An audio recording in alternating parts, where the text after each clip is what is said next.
Ça faisait maintenant une semaine que je vivais chez David et ses 29 chiens de traîneau, isolés au nord du cercle arctique.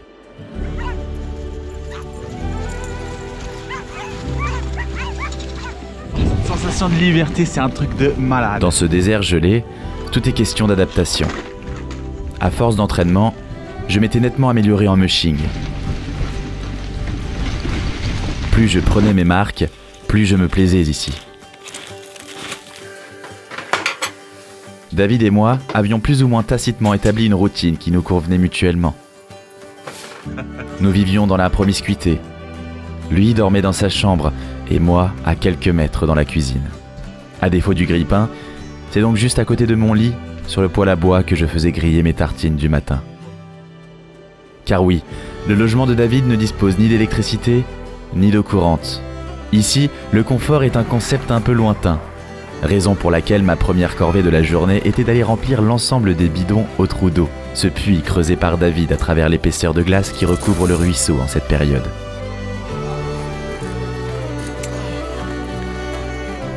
Si ça peut passer pour une corvée, moi je savourais pourtant tout particulièrement ce moment. Ça m'amenait un peu de paix et de solitude.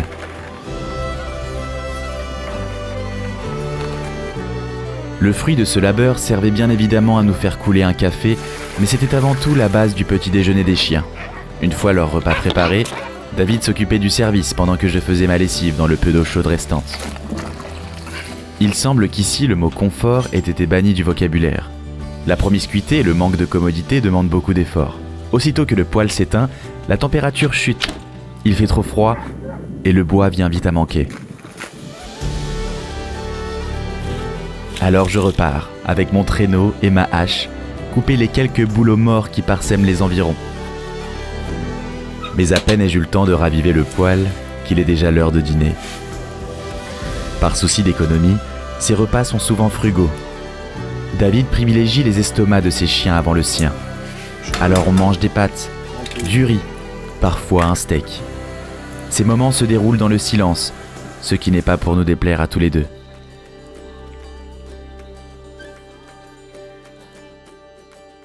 À l'heure où David et Mathéo partent se coucher, moi je m'octroie un dernier moment d'émerveillement. Peu m'importe le froid, car l'excitation presque enfantine qui m'habite me ferait oublier que je ne sens plus le bout de mes doigts. L'année dernière, ça avait été ma plus grande frustration lors de mon exploration en Laponie suédoise. Ce spectacle s'était refusé à moi et ça m'avait attristé. Au milieu de la tempête permanente qui régnait là-bas, il ne m'avait été permis de n'en apercevoir qu'un petit fragment. Je me rappelle qu'à l'époque, ça m'avait beaucoup remué. Le spectacle dont je fais mention, vous vous en doutez bien, ce sont les aurores boréales. Oh putain. Je vois enfin mes premières aurores boréales. Scientifiquement, les aurores boréales font partie des plus beaux phénomènes naturels au monde. Lorsqu'ont lieu des éruptions solaires, la quantité de matière chargée d'électricité rejetée par le soleil est si puissant qu'elle vient percer le champ magnétique terrestre et entre en contact avec les autres atmosphères pour venir créer ces faisceaux lumineux captivants. Culturellement, la beauté de ces phénomènes a longtemps alimenté les mythes et les légendes folkloriques. Les Vikings pensaient par exemple que ces lumières étaient les reflets des boucliers des Valkyries. Lorsqu'un guerrier viking désigné par le dieu Odin mourait, ces légendaires guerrières à cheval étaient chargées d'acheminer leurs âmes jusqu'au Valhalla. Les vivants voyaient alors apparaître des aurores boréales. Mais s'il y a bien une chose que ni la science, ni les légendes ne retranscriront jamais, c'est le sentiment qui vous traverse lorsque vous en êtes témoin. La plupart des aurores boréales sont aussi floues que le souvenir qu'elles vous laissent. Il s'agit probablement du seul phénomène au monde dont on peut dire qu'il donne une forme et une conscience à la lumière. Ces danses colorées offrent un sentiment de suspension. Le silence se fait. Le monde s'immobilise et le temps s'arrête. Au moins, jusqu'à ce que l'aurore vienne chasser les boréales. Mais de tels moments privilégiés arrive toujours avec ses expériences un petit peu moins fun. Et ça commence par la douche. Bienvenue dans l'épisode 2 de la série Une vie de musher. Si vous avez loupé le premier épisode, vous pouvez cliquer juste ici pour la visionner dès maintenant. Pour ceux qui ne me connaissent pas, moi c'est la Tortuga, je suis aventurier et je réalise des films de mes aventures autour du monde que je publie sur cette chaîne YouTube. Ces films sont réalisés avec beaucoup d'amour, mais surtout beaucoup de travail. Je voyage, je filme, puis je monte, tout ça moi-même. Pour soutenir mon travail, je vous invite tout simplement à vous abonner à cette chaîne YouTube et surtout à ne pas oublier de cliquer sur la petite cloche pour activer les notifications. Comme ça, vous serez notifié dès la sortie du 3e et dernier épisode de cette série Une vie de musher. Avant de débuter ce film, j'ai une importante annonce à vous faire. Vous pouvez dès à présent vous inscrire pour venir vivre cette même aventure avec moi, David et ses 29 chiens de traîneau au fin fond de la Norvège. Ça sera pour l'hiver prochain et le lien est directement placé dans la description de cette vidéo. Malheureusement, c'est limité à seulement 6 places, donc ça va très vite partir, donc je vous invite dès maintenant à aller dans la description et à cliquer sur le lien. L'aventure, elle va durer 8 jours et elle se déroulera fin février de l'année prochaine, donc en 2024. Au programme, nous irons ensemble en expédition pendant 3 jours en plein milieu du parc naturel de Varangerbotn, avec moi et David en chien de traîneau, et on va bivouaquer, ouais je dis bien bivouaquer, en tente chauffée, en plein milieu d'un désert arctique pour observer les aurores boréales. On va visiter une ferme de rennes tenue par les Samis, les autochtones de la Laponie. Et pour terminer, nous partirons chacun avec notre propre chien en canirando.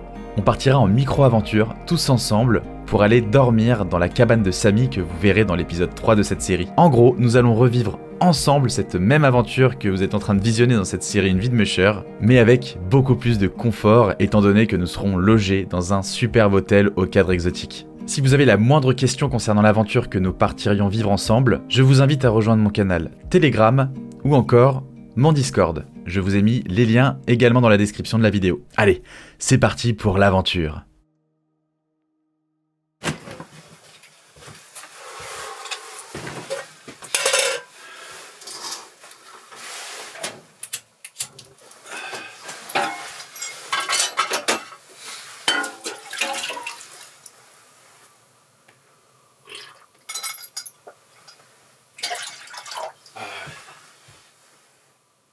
Après avoir chauffé de l'eau au gaz, casserole par casserole chez David, il est l'heure de prendre la douche dans sa tente extérieure, en pleine nuit glaciale. Bon, je suis grave content parce que là je pars prendre une douche. Il fait très très froid.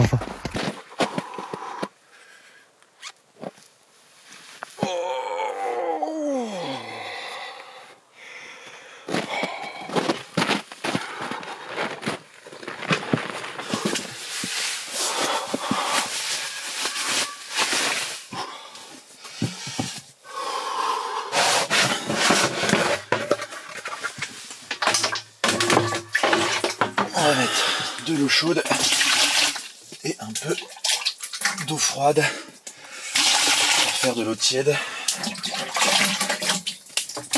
Hop. Et ça, on va vite faire que ça devienne trop froid. C'est parti pour la douche. J'espère que c'est... Oh, c'est chaud.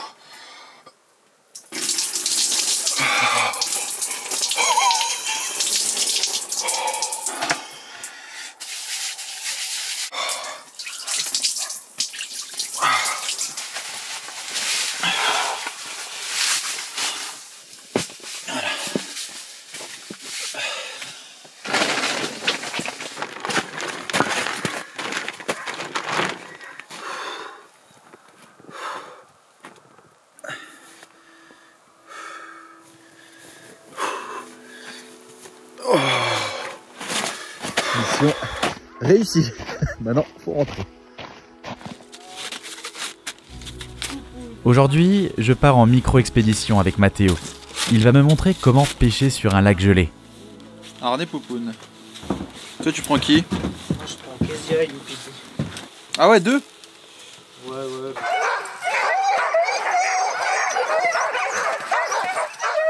Tiens, tu me donnes ton... Pardon. Allez Allez voilà. Poupounes. Ah bordel. Non, c'est clair, c'est tout avec Kezia. Kezia, stop. Ok. Stop. Voilà. On va entraîner Poupoune. Donc là je dis devant et si je m'arrête je dis stop. Ouais. Cani raquette là on fait. Ok, devant. On a les raquettes et le chien. Allez va devant. Devant, Poupoune. Allez Poupoune. Non pas à droite, on a dit devant, à gauche. Ça Ça recommence comme avec Alida. Allez Alida. Allez Alida. Allez go. Oh, ça commence bien. Ah c'est bon. Allez go. Et du coup à côté Mathéo il va suivre lui. Ah là-bas. Popoun. Devant. Et lui il est avec les skis et 2 chiens. Non, Popoun. Popoun à gauche. Ouais, attends. Ça commence bien.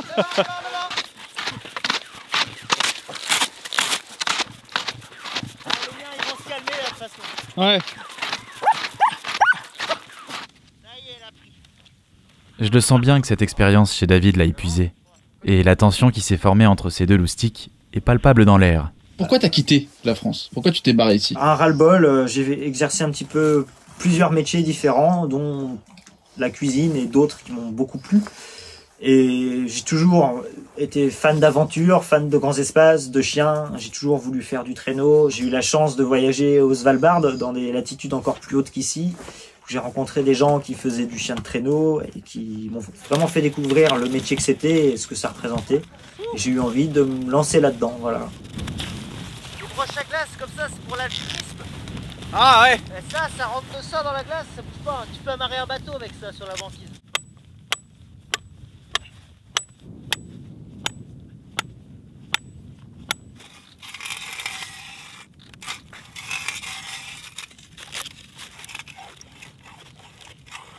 Ah voilà. Ah c'est bon. Ça, elle a l'air. Yes. Eh t'as vu ça?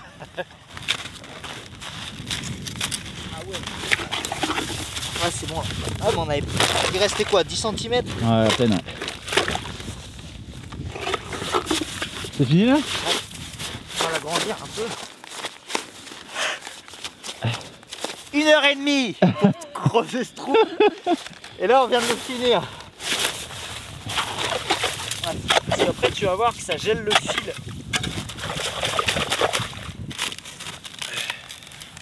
Fait tomber au fond. Non, encore. C'est quoi? Ah c'est bon. Tu creuses, Bibi.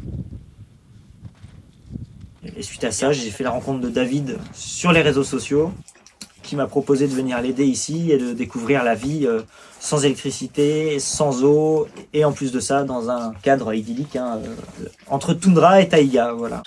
Ok les filles, allez, Allez! devant.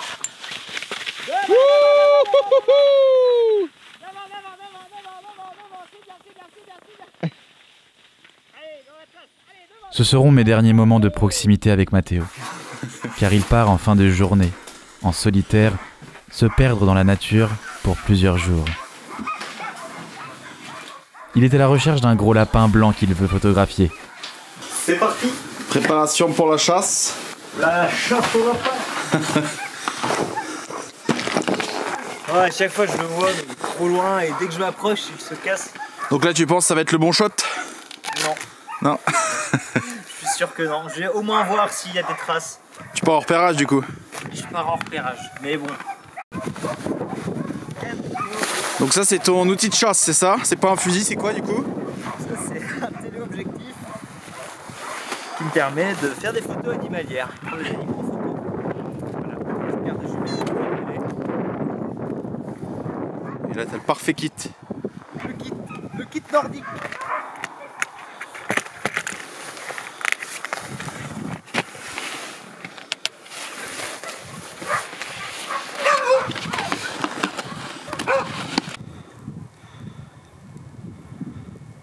J'ai une passion, c'est la photographie, que je pratique aussi également ici et dans tous les endroits dans lesquels je travaille. Et je fais beaucoup de photographie animalière. Mathéo n'a pas souhaité que je l'accompagne. Je me suis dit que ça devait être un moment intime, où l'on souhaite se retrouver seul avec la nature et les animaux sauvages. Du coup, je lui en ai pas voulu.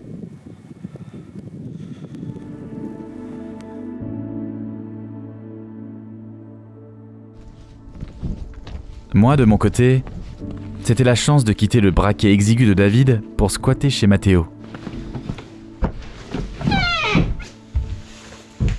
Sa maisonnette est désaffectée. Seul le grenier a été aménagé pour recevoir le handler.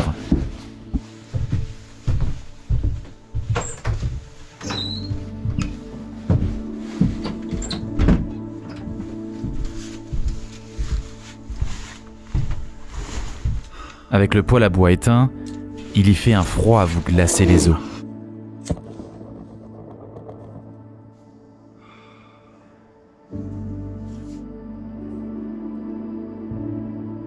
Ici, je retrouve le luxe de pouvoir m'ennuyer. Car après avoir coupé le bois et avoir allumé son feu, il n'y a pas grand-chose à faire.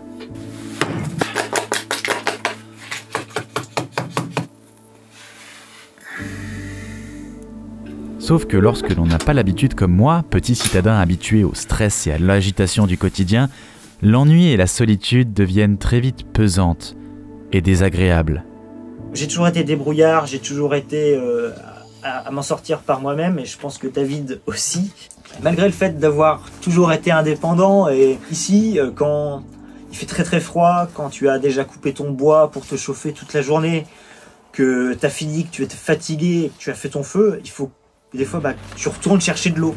Il faut que toujours que tu sois en permanence à te motiver toi-même pour pouvoir boire, pour te chauffer, pour être bien. Si tu fais pas ça, tu meurs de froid ou de soif. C'est une belle leçon de vie pour ça. On se sent très humble face à la nature, de faire face aux éléments et de toujours surpasser et de survivre dans ces conditions.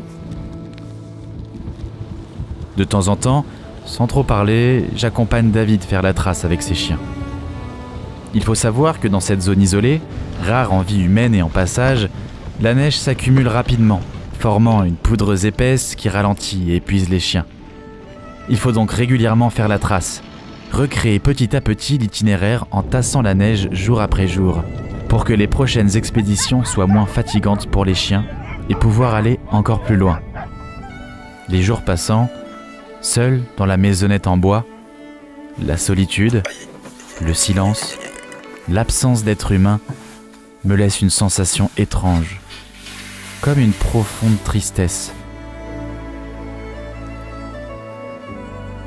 Alors pour m'occuper, je décide de partir seul m'enfoncer dans le désert blanc du parc naturel de Varanger. Je respire l'air frais qui me pique le nez.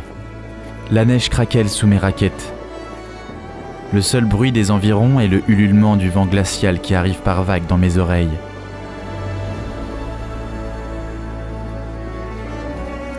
Je me remets en question. Sur moi. Sur ma vie. Pourquoi je fais tout ça? À quoi bon? Est-ce que ça vaut le coup de se terrer un mois dans ce trou paumé alors que je pourrais le passer avec mes amis, ma famille? Suis-je égoïste ou un simple abruti? Toutes ces questions que l'on fuit au quotidien car elles sont source d'anxiété. Et pourtant, cette remise en question que l'on fuit comme la peste et que je retrouve ici est la clé de tout. Sans cela, nous ne pourrions avancer dans la vie. Nous stagnerions sans fin, subissant un sort que l'on nous a imposé. Et comme l'a dit Stéphane Terry, sans incertitude, pas de remise en question. Sans remise en question, pas d'évolution. Et sans évolution, pas de sens à la vie. Après plusieurs jours d'absence, Mathéo revient et on décide de fêter ça dans le braquet de David. Ça va faire paf comme le champagne ou pas? Je pense que ça va plutôt faire. C'est quoi, Didi? C'est non autorisé en Norvège. Ah ouais? Pourquoi? Fort, parce que ça c'est fait maison. Ok. C'est pas taxé par l'État. Fait par toi? Bah non. Ouais, il presse le raisin avec ses pieds comme ça l'été, tu vois. Tu sais que j'ai un choix à mettre. Celui-là, c'est pour lui. Bon, on traque? Pas différencié. Cheers. Ah ouais, il a du coffre. Hein. Ouais, c'est vrai.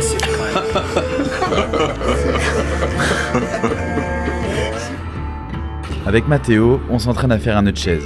Sans chien, tu peux tracter un avion avec ça. Donc on prend le courant et le dormant. Le courant se pose sur le dormant, comme ça. Ah oui, c'est au-dessus en fait. Au-dessus. Ah non, c'est l'autre qui fait toi. Vas-y, Il va faire une ganse comme ça. Je sais pas si vous voyez bien la caméra. il ressort. En fait, il faut qu'il fasse. Voilà. Le dormant fait le tour du actif. Voilà. Là, ça fait une ganse comme ça. Et après, il s'enroule autour de l'autre. Après, le courant s'enroule autour de l'autre et re-rentre dans son puits. Et après, de la ganse, tu serres et Et l'utilité de ce nœud, Vérification. je l'ai bien fait. Ouais, tu l'as bien fait. Il faut que ça ressemble à ça. Il peut résister à tout. Vraiment, vraiment, vous pouvez mettre des tonnes de pression là-dessus. Si la corde tient, tant que la corde tient. Et après, pour l'enlever, Ça il y a détache juste facilement. la ganse à tirer. C'est fou. Aujourd'hui, on reçoit enfin de la visite. Et on décide de partir en expédition, en groupe cette fois. Moi, c'est Marie-Sophie. Ok. Et du coup, ton histoire, c'est quoi? Donc t'es d'origine d'où? Alors, je suis de la Normandie à la base. Je voulais un chien. J'étais à la SPA, j'ai eu un coup de foot sur un husky il y a presque 20 ans maintenant. Et tout a commencé de là. J'ai commencé à courir en canicross avec lui, mais il courait tellement vite que j'arrivais pas à suivre. Du coup, j'ai commencé à faire du VTT avec. Ensuite, je suis rentrée dans un club. Ouais. Les copains, ils faisaient du traîneau, donc je suis partie avec eux faire du traîneau. Mais bon, avec un chien, c'était un peu limite. Du coup, j'ai pris un deuxième chien. Puis finalement, on se dit, ouais, 4 chiens, ça serait cool. Donc, on prend des chiens en plus. Puis en fait, c'est un engrenage. Ok. Et ici, on est un peu. Enfin, voilà, c'est un peu la mecque du mushing. Et elle aussi, elle est venue avec son handler. Et toi, du coup, tu viens de Normandie aussi ou dans tes... Non, moi, je viens du sud de la France. Ah ouais, t'es plus loin. Gers. Ok. Bon, on va faire quoi aujourd'hui? Du traîneau. Et là, c'est un raid assez... un peu plus conséquent que les premiers jours. Ouais, on va essayer de faire 60 km avec un petit barbecue entre deux. Bah, d'après ce qu'il a montré sur la carte, ça avait l'air d'être au milieu. C'est 120 aller-retour, je crois. Bon, On est au milieu du Ah parc, bon, c'est le on m'a pas refuge. prévenu, moi. Moi, j'ai pris ma frontale au cas où. Ouais, nous aussi. Même si les conditions sont bonnes, il fait froid. Alors, le plaisir de la cuit chien. Putain, mais souris, David. Toulouse. Tu souris jamais. Si, je l'ai eu hier, il souriait avec Sagnol. Ah oui, voilà. Faut forcer le truc, quoi. J'ai du mal à me réveiller ce matin. Putain. T'as fait louper le jour, hein, fais gaffe. Ouais.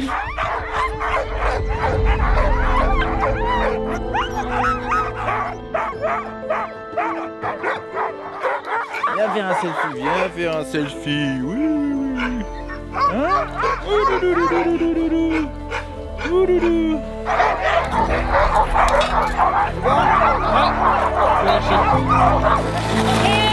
On se lance sur un plus gros traîneau, où on monte à deux avec David.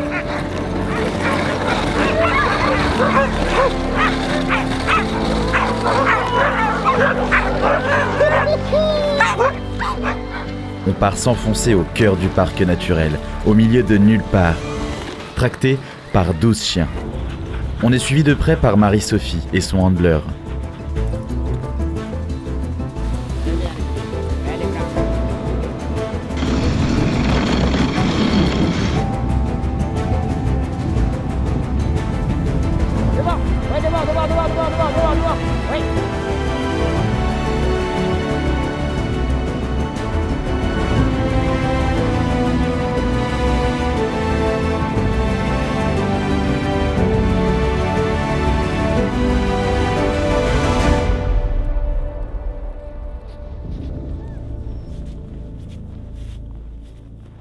Arrivé au milieu du parc, on s'arrête et on prépare un barbecue. Oui, oui, on va se griller quelques saucisses ici où il fait presque moins 20 degrés et où on est les seuls êtres vivants à des kilomètres à la ronde.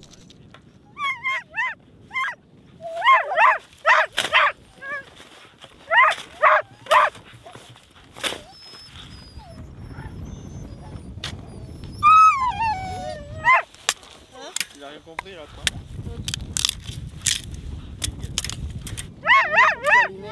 C'est le vent. Je sais même pas si ça marcherait avec mon briquet là. Là, dans les environs, en tout cas... Pas beaucoup de voisins, quand même.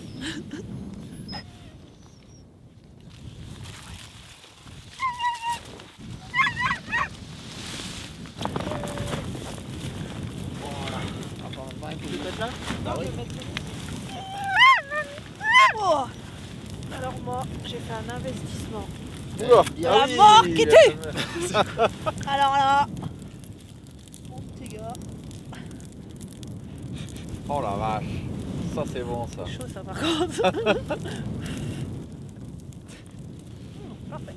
Avant de partir, on aperçoit une drôle de cabane sous la neige. Alors David il se met à creuser. Qu'est-ce qu'on a trouvé de beau là, David? C'est des toilettes? Alors vous allez pas me croire, mais ce sont des toilettes. Ici, perdues au milieu de nulle part. Ça n'avait aucun sens.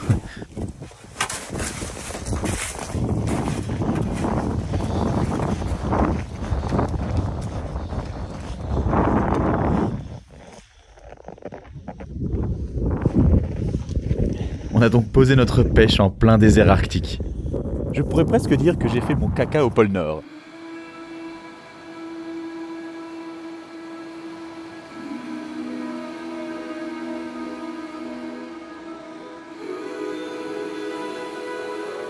Puis on fait demi-tour, et cette fois-ci, on laisse Anne-Sophie passer devant.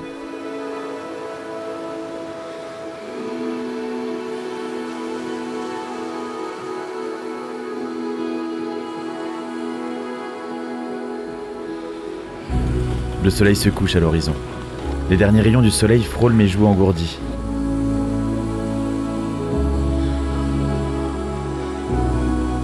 La beauté du spectacle, de ce soleil couchant, nous laisse sans voix. C'est marrant, mais je crois que je sens que David est heureux. Et je peux vous garantir qu'il ne le montre pas très souvent. Dans le prochain épisode, le 3e et le dernier de cette série Une vie de musher, le terrain de David sera enseveli sous la neige après une grosse tempête. On va devoir mettre la main à la pâte pour éviter de rester bloqué. Puis je vais partir pour mon expédition finale, passer une nuit seul avec Spam, un des chiens de David. On ira dormir en tête à tête dans une vieille cabane de Sami, les autochtones de la Laponie. Pour ne pas louper le final, abonnez-vous dès maintenant en n'oubliant surtout pas de cliquer sur la petite cloche et d'activer les notifications. On se dit à très vite pour le prochain épisode.